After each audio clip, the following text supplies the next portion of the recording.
stare that strips my conscience bare. It's witchcraft.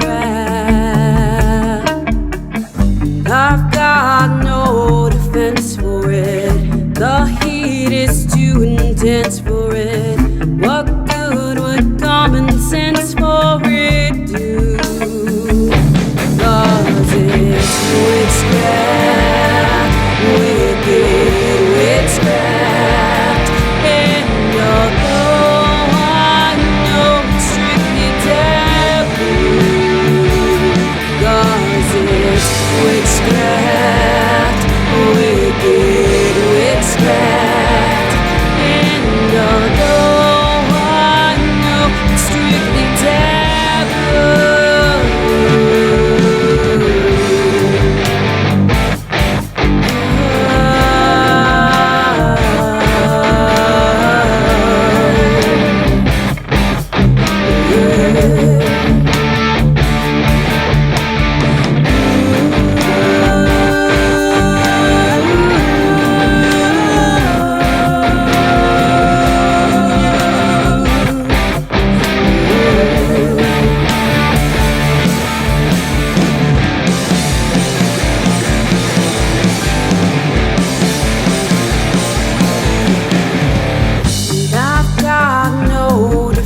for it. The heat is too intense for it. What good would common sense for it do? It's such an ancient pitch, but one I wouldn't switch, 'cause there's no nice switch there. 'Cause it's witchcraft, crazy witchcraft. And although I know it's strictly taboo, 'cause it's witchcraft, crazy witchcraft. And although I know it's strictly taboo,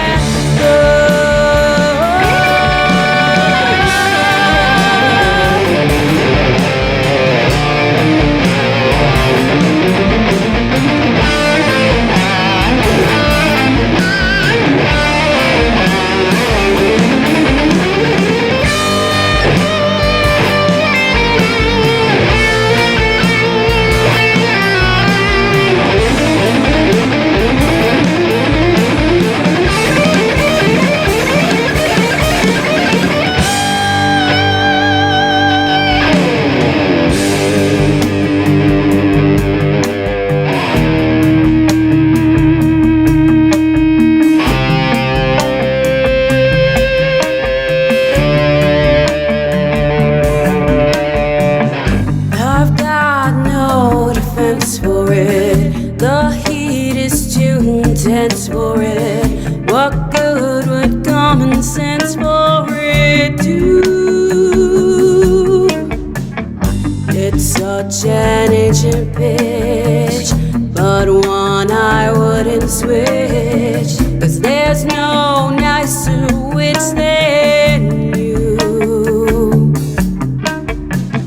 It's such an ancient pitch, but one I wouldn't switch, 'cause there's no nicer witch than you.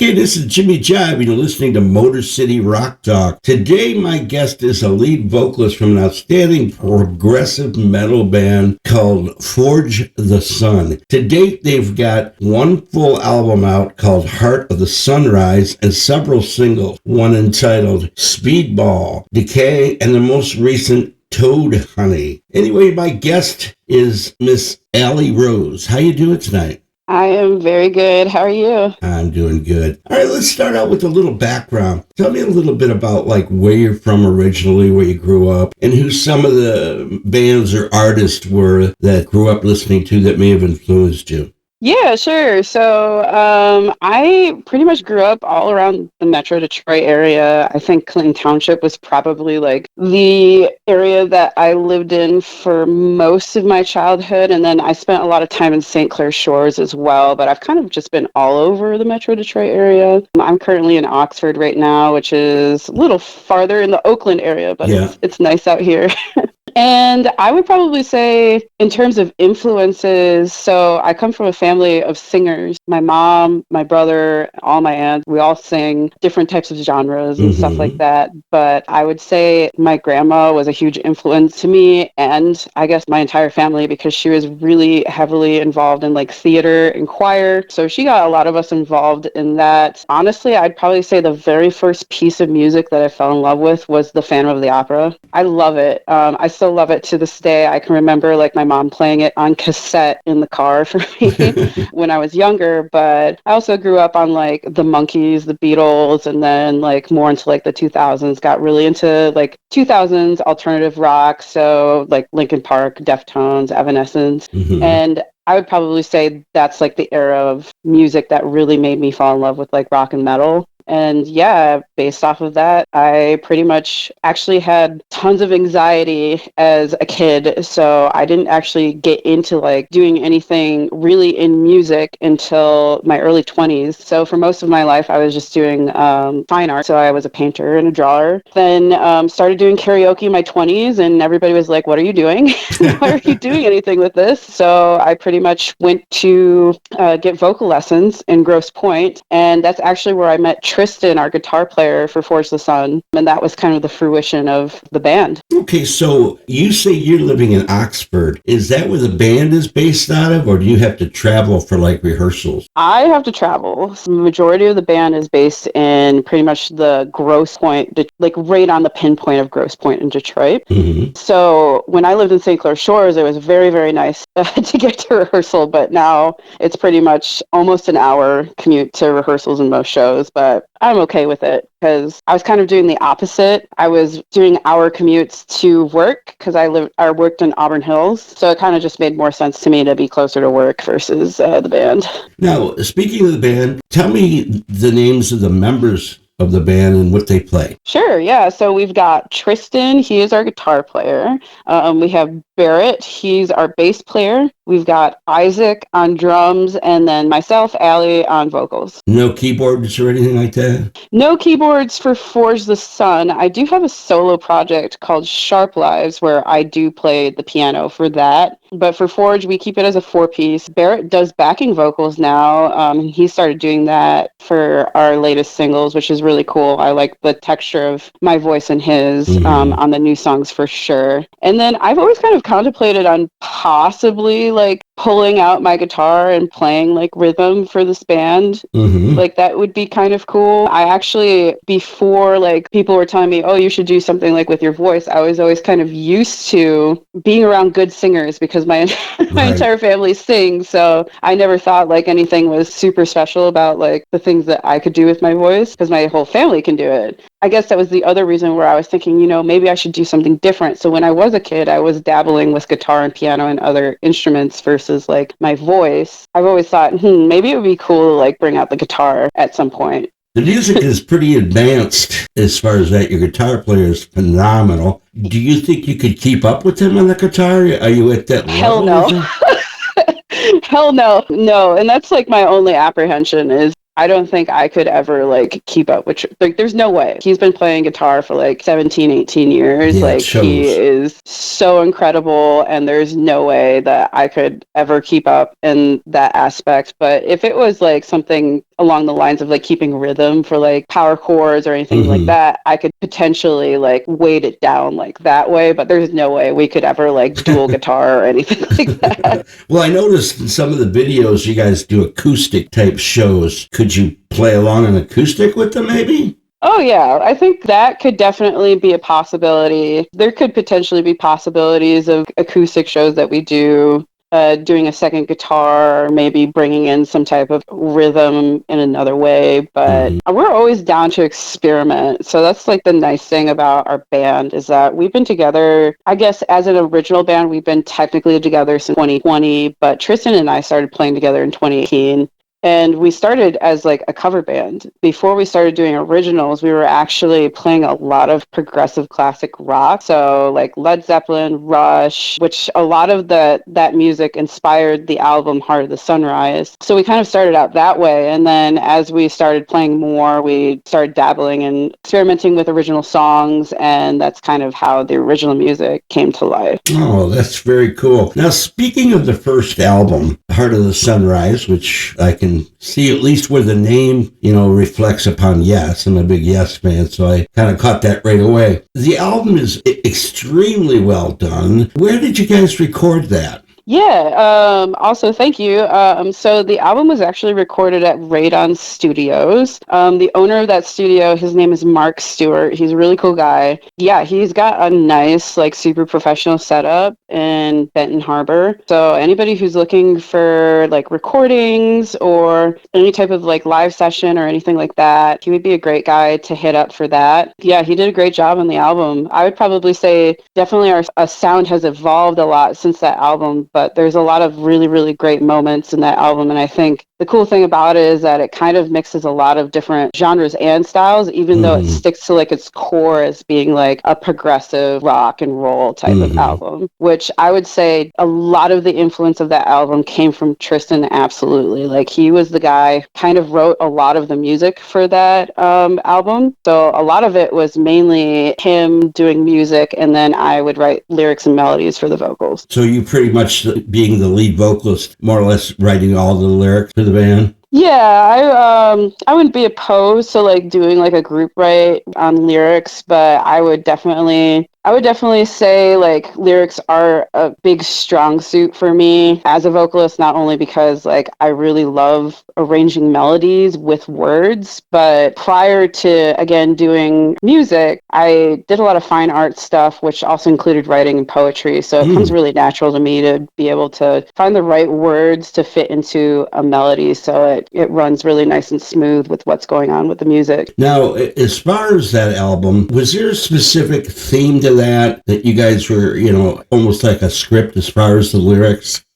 Not really. I would probably say the big thing that I like to do with lyrics is I really just like to listen to the music. So if there is a pre-recorded idea or a pre-recorded riff before we start writing something, I always like to listen to what's going on with the music and kind of match a story to what would match like the emotion that the music is conveying. So that's typically like the route that I go with in terms of writing, unless there's something like Decay is a really good single example where there was an idea for lyrics while we were writing the music. So then I would just take like that topic and write it for like how the music feels. The title track from that album is like just totally incredible. I mean, it's soaring. Your vocals on it are just immaculately well done. That was also you overdub type of background vocal on that also? For all of the vocals in that album, it was, so most of the harmonies were myself, and then also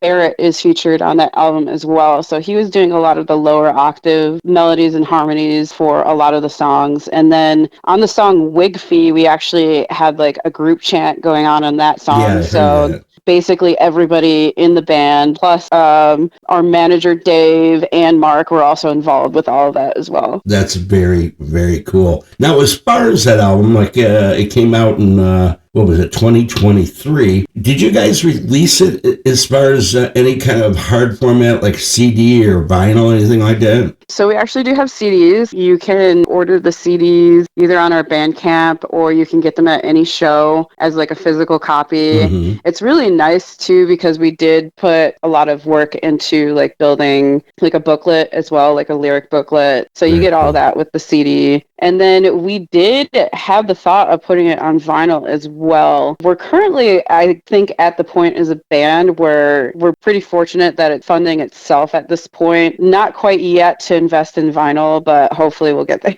Yeah, I would think that album would be phenomenal on vinyl. I take it you're kind of young, but vinyl, of course, as you probably know, has made quite a resurgence in the last few years. And the sound on that album, the whole atmosphere of it, I think would go really well on vinyl record. Now, the other thing about it is the artwork is absolutely incredible with your logo, the whole thing. Who did the artwork for it? Yeah, so the artwork, his tag on Instagram is That Guy Draws. He's actually from the United Kingdom. I believe the way that we found him was we either, like, somebody in the scene recommended him to us, or we might have found him just from looking at tags on Instagram, but he's an incredible artist. So basically how he does all of his artwork is he hand draws it, and then he hand inks it, and then he'll scan it into a computer and then do all the color digitally. It's just really, really cool. And he had a really, really great way of bringing like whole vibe of the album together visually. Mm-hmm. So yeah, all of us like love the artwork for that era of Forge the Sun for sure. Did he also do the artwork? I mean, I've listened to the album and all the singles on Spotify. Did he do the artwork for the singles that are posted there also? He did the single artwork for Burn the Witch, Medicine, Witchcraft, and Wigfy. So basically, like all of the singles that came from Heart of the Sunrise, he did artwork for, and then we had different artists for the newer singles. Well, that's interesting that you say Burn the Witch, because I don't know if it's just Spotify or what the deal is, but that's not listed as a single. It's obviously on the album, but the only singles they're showing there are Speedball, Decay, and Toad Honey. Was that originally on there as a single, or was it never actually put on there? It was. So I'm thinking what might have happened is Spotify might have, when we release it as a single, they might have merged it with the album version. Oh, okay. I see. Now let's get into those singles for a minute. You said, that album was obviously the earliest version of the band, and all the vocals on it, like I said, they're incredible. They're almost angelic. Now, when I was listening to Spaceball, I noticed some what I would call or refer to as like death grindcore,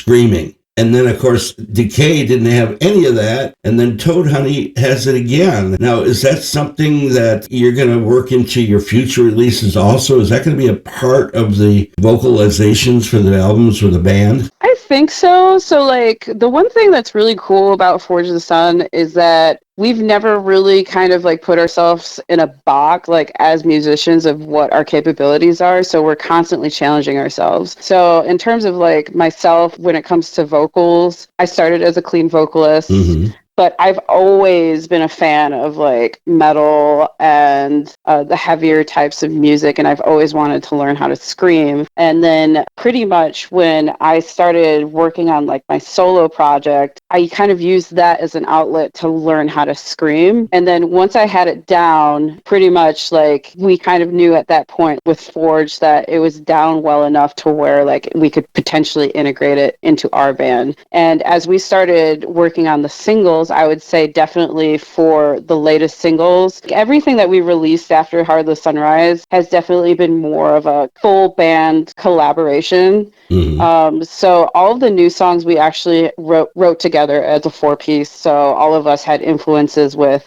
arrangement, music, the form of the song, ideas for like the way that the song would be produced. So I would say definitely the newer music is better reflection of everybody's styles and what they bring into the band. Mm-hmm. And then the nice thing about us is that we kind of like all different types of music. So we've talked about potentially like doing a country / folky like metal like song. Wow. We've talked about like bringing jazz or more of like the classic progressive stuff back into it. We've talked about doing just like some really weird stuff and like integrating like different types of genres into our music. But I think the core of us will always having some really sick progressive riffs or guitar solos that Tristan integrates into the songs. It'll always have like, I would consider my type of style of singing, whatever that is, to be the signatures for the vocals. And then I think Barrett and Isaac bring a lot of just of the foundation to the songs in terms of like the ways that they play drums and bass. I think we all bring a lot of really cool stuff into our music, but we're not afraid to like evolve and experiment.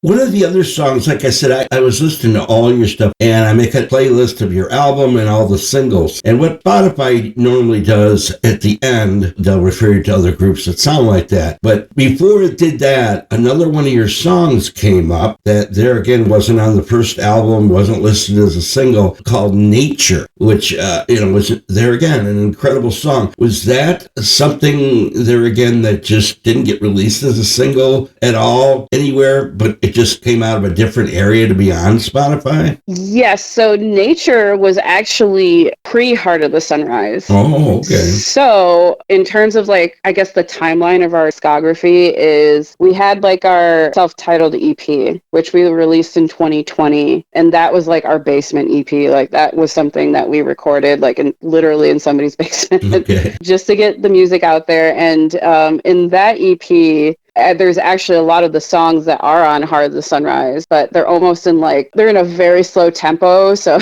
it just kind of sounds like kind of funny, but that like really gives you an idea of like the early fruitions of the ideas of the songs. Mm-hmm. And then in 2021, we released Nature. So Nature was like kind of a segue from Heart of the Sunrise, because I would definitely say at the core, a lot of us are also huge fans of like alternative rock and metal. So a lot of us are really inspired by like Deftones and Tool, Queens of the Stone Age, that type of Smashing Pumpkins, like that type of music as well. So I would definitely say like Nature was probably one of our more progressive songs. Absolutely. Definitely leaned more into that like alternative, like darker rock sound, very Tool style.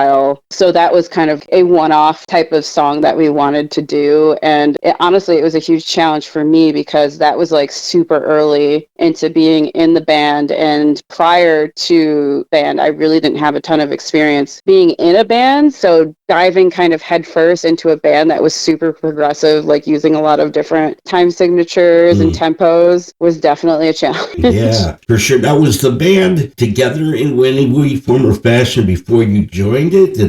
Were they together as Sports the Sun before you came in, or did that start when you were in the band? So like Tristan and I would say are the founding members of Forge the Sun. So it actually started with us. So we started actually doing acoustic cover gigs together, just doing covers and bars. And then Tristan had told me that he had some ideas for like original music, and that we're kind of at the point where we were interested in getting like a full band together. So while we were trying to write some original music, Tristan had to ask Barrett if he wanted to be a part of the band, which Barrett is practically like Tristan's family. So he ended up joining. And then one of Tristan's friends, who is an amazing drummer, his name was Matt. He is actually featured on Nature. So he was drumming for that song. He's not in the band now then, right? He is not. Oh, okay. But he was our starting drummer. He had a lot of responsibilities and commitments to school. So once we started moving more into the original music, he kind of seemed less interested in band just because he had a lot of commitments, and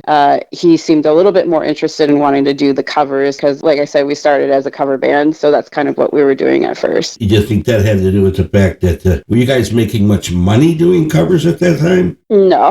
No, I was going to say. Okay, let's move on to your videos. One of the videos I found, there again, this song is really, really cool, but it's not on that first album. It's not listed as a single. The song Witchcraft. That was a really cool video. Where was that made, and what was the story behind that? Yeah, so Witchcraft, again, is kind of like one of those one-off singles. The reason why we didn't put it on the album is because it's actually an arrangement cover. So it's a cover of In the South, Frank Sinatra's Witchcraft. Oh, okay. Well, you can do a really cool version of that. I didn't, as far as that, I know the Witchcraft from Sinatra. It didn't click with me that it was that song, and the video was really, really kind of creepy. Now, where was the video made? So funny enough, we actually filmed that video in my friend's garage. Cool. Yes. Again, I was a fine artist in like high school and early college, and then in college I started working with digital art. So I've done a lot of videography and photography. I'm actually a freelance videographer and photographer, so I have a lot of connections with that as well. And one of my really good friends, her name is Cassie. She is also an amazing photographer and videographer. So she kind of helped us put that whole idea together and build the set in her garage. And it was pretty much an all-day ordeal of filming the video and then getting everybody in like costume and paint and everything like that. So those are always fun things, but they're definitely pretty time-consuming. And yeah, it was fun with the very little resources we had and no budget. I think it came out pretty cool. I think it came out really cool. What other videos have you guys made? So we do also have like our Wigv video. That one is a little bit more simple, less of a storyline. So like the storyline with Witchcraft was just kind of like your textbook, like kid messing around and ending up like kind of like a Ouija board type storyline. Yeah, like you mess around and then you find out. And then with Wigv, it's not really a storyline. It's just more of just the band playing and having like a cool video to kind of like show off that song. But also same idea. It wasn't filmed in a garage this time. We actually got a room there's a place in Detroit that is a very cool place that you can kind of like rent rooms for like video and photo work. So we rented a room there, and Cassie also helped us film that. How long did that one take to make? Not as long as Witchcraft, because there was less moving parts with that one. So I think we booked the room 4 hours to shoot the video, and then I think it maybe took Cassie and myself maybe like a week put it together in terms of editing. When you guys were doing that, you say that was more of like a performance video. I haven't seen it yet, obviously. Were you guys actually playing, or was it dubbed in, the music dubbed in later and the vocals and all that? Or was that like kind of a catch you live type of video? That video is just like a traditional music video. So we pretty much like lip sync the video to the produced recorded song, but not necessarily on our YouTube channel. But we did also do a bunch of live songs at one of our friends' studios. His name is Kyler Miller, and he owns a studio called Zeros and Ones. He did a lot of live studio work for us, and a lot of our videos are on his YouTube channel. But we have live videos of basically a lot of like our bigger songs on the Heart of the Sunrise album. So there's one of Burn the Witch. There is one of Heart of the Sunrise. There is also one for Fallen Rot and Peanut and Decay. So those are really, really good live, I guess, examples of us playing. You can also hear those recordings. So there should be on Spotify a live album, and that's all the stuff that we recorded at Zeros and Ones. You mentioned earlier about doing covers. When you guys are playing out as, Forge the Sun, what mix of covers to originals do you typically do? So I guess it depends on the category of show. So for us currently, we're really kind of leaning into the original stuff right now. So if you were to come to a For the Sun show, in more cases than none, you're going to be hearing a lot of original music and maybe like one cover. However, if we were going to be playing like a show, Arts Beats and Eat, where a lot of the bands do like an even mix of covers and original music, because obviously you want to keep people attentive to like what you're doing, and sometimes throwing a cover in there will keep them at your stage. For shows like that, we'll definitely mix in like covers and originals. I would typically say if the set is longer than 45 minutes, you're going to be hearing at least 3 or 4 covers. What are the covers that you would typically do? Are they, they're again kind of in the same genre, or do you go outside of that and just make your own blend? We do a mix of everything. So we still every once in a while will do like full cover shows. So right now, since we've been doing it since 2018, we have like almost 7 hours of music in our repertoire, ranging from anywhere between like Motown, classic rock, metal, early 2000s, pop. Like we do it all. Definitely say like for Forge the Sun show, like our go-to covers, like if it's like a fully original set, would be Stinkfist by Tool. Would also do like a Deftones song. If we're more playing like our Heart of the Sunrise music, then we love to cover Led Zeppelin, Jimi Hendrix. Okay, We got a couple more questions for you. One is the name of the group, Forge the Sun. Now, was there any significance to that? How did you guys come up with that name? So that was actually kind of an interesting story. So we actually had a different name. The original name was The Nines, the THE 9 NINEE. And where that kind of stemmed from is we're gigantic nerds.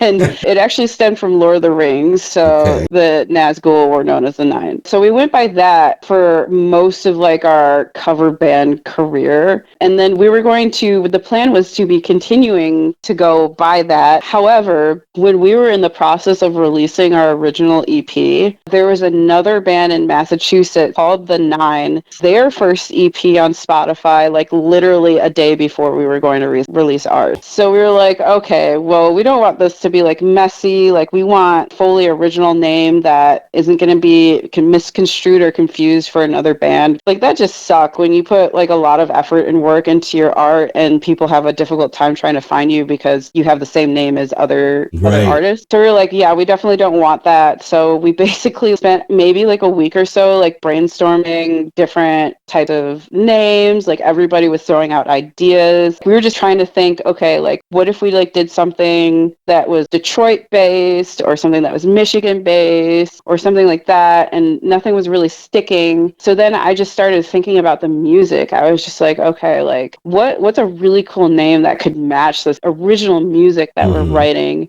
And I just started coming up with like different types of words and putting the words together. And I think it was really the song Genesis that inspired me a lot for the name, because Genesis, like the way that it's written, it's so cool. Like it's like a very powerful, like buildy, like instrumental type of song, and it has a lot of feeling to it, and it just explodes in a lot of different ways. So I was just thinking, okay, like this is like our music that we're writing for this like band. Like it's very strong, it's powerful, it's buildable. Like what's more powerful than like forging like a sun? So like that was kind of like the inspiration around it was just really the music itself, and everybody was really like down for that idea. So then we ran with it. Well, it's a great name, and it definitely fits the style of music playing, like I say, the progressive metal type of thing, and even what you're starting to get into now, you know, going a little bit beyond that with different styles, it definitely fits, and it's easy to remember. Kudos to you for coming up with a good name that, like you said, actually fit. Okay, the last thing I wanted to ask you was upcoming releases. Have you got any plans to put out another full-length album, like with those singles or with anything else? Is that in the works? Yes, so we are currently in the process of potentially remixing a couple of our singles in preparation of putting them on like a single collection. Because we'd really like to have some type of like hard copy sellable item, like a CD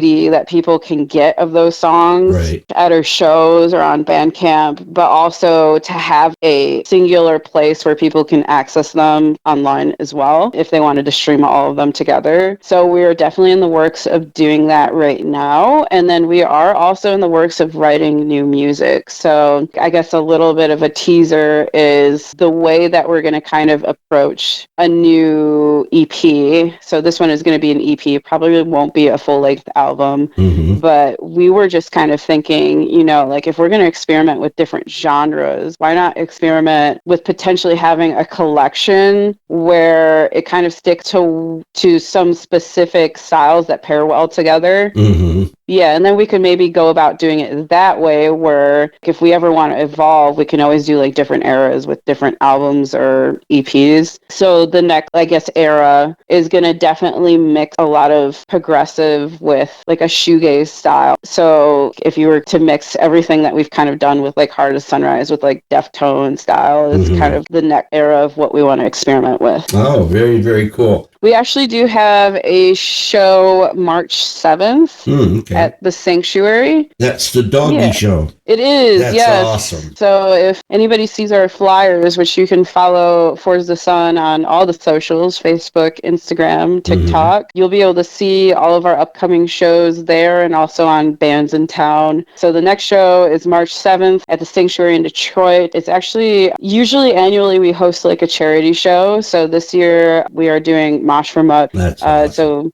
So basically if you come to the show with a bag of dog food, all the food that we collect during the show or in any other like monetary donations will be donated to local shelters. The big one that we usually donate to is Detroit Dog Rescue. So March is a really great time to fundraise for dog shelters because a lot of them definitely use a lot of resources during the winter because the winter can be one of the worst times for surrenders and also rescues. So it's a great time to kind of replenish their resources. Well, I also, in reading that, it said something about a raffle. If you bring the food, to be a raffle. Can you mention, or is it a kind of a secret at this point, what the prizes would be for this? Prizes are still to be determined. Okay. I'm currently working on trying to find some sponsors that might be willing to like help us make the prizes be a little bit more grand. But I know for sure a lot of the band members, including ourselves and most of the other bands on the bill, are absolutely willing to donate for a merch gift basket. So that will at least be one prize, but we are currently in the process of trying to get some sponsors so that we can get some bigger and better prizes as well. Well, merch is always good. There's nothing wrong with that. Do you guys, as far as merch for your shows now, have like t-shirts or any kind of thing other than CDs? Yep. So actually, we've experimented with a lot of little types of like trinkets, like magnets and stickers and stuff like that for like merch, which we still have stickers, and we have this funny little temporary tattoo that kind of matches a tattoo our drummer has. But we do also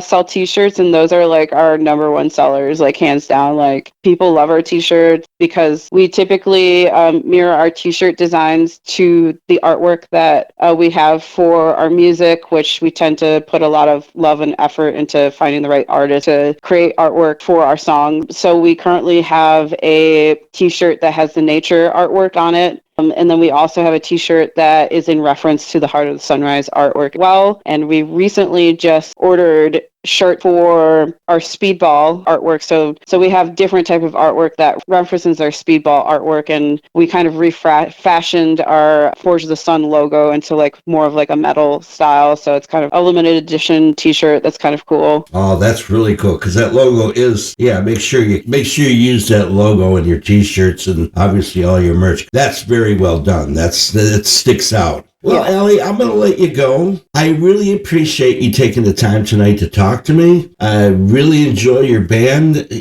I've always loved that kind of progressive metal. Hearing those singles and seeing how you're progressing in not quite a different direction, but adding that to it is very exciting also, because you've got such an incredible voice, and then to be able to do that on top of it, because I've known people that tried to do that screaming and weren't very good at it, and it hurt themselves really bad doing it. So I'm glad to hear that you actually learned how to do it properly. So it's the worst thing to happen would be to hurt your voice, because your voice, like I say, is absolutely incredible. So anyway, thanks again for talking to me tonight. Good luck to you and the band in the future, and you have a good night. Awesome. Thank you. Thanks for having me. Thanks for listening to the band, and we hope to see you at a show sometime soon. You will. I guarantee it. Sounds good. All right. Well, like I said, you have a good night. Thanks. You too. All right. Bye-bye. Bye.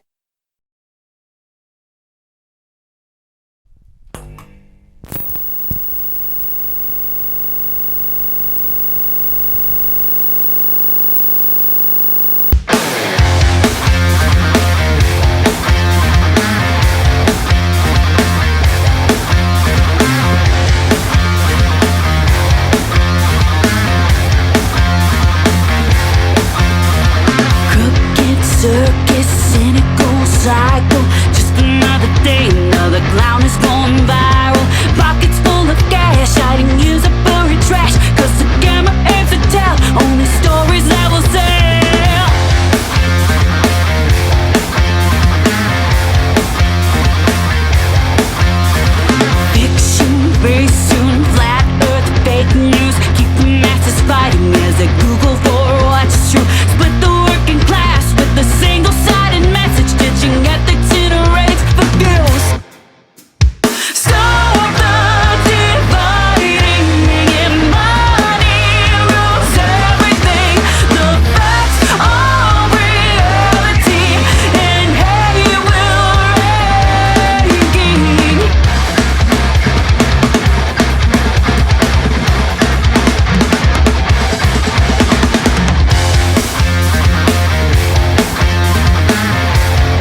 Well, that was Allie Rose, extremely talented lead vocalist for the progressive metal band Forge the Sun. They've got several videos, live performance, and actual produced videos that you can find on YouTube. They have a YouTube channel, and they're really, really cool. That one, Witchcraft, like she said, that was a Sinatra song. I wouldn't have known it was. And I know this Witchcraft song from Sinatra, and it's a really cool video. As for the other one, I haven't seen that one yet. I got to check it out. Very exciting band. Like I say, you can check them out on Spotify, probably the other streaming services as well, especially that album, Heart of the Sunrise, which was pretty much their first album. They did put out, I guess she said, an EP before that, but check that one out. It's really, really good. Hey, how's that old stereo of yours doing? Are you having any problems with it? Maybe a blown channel in the receiver, the turntable not working properly? Well, if so, you should visit my friends at 7 Grand Audio Service. They've been in business for over 40 years, located at 25642 7 Mile Road in Redford Township. The owner, Dash, and his assistant, Harry, can fix just about anything. It doesn't matter if it's old or newer. I'm talking receivers, tape decks, turntables, EQs, power amps, and yes, guitar and bass amps. The phone number over there is 313-533-3635. They're open Monday through Friday, 10 to 6. Check them out. You won't be disappointed.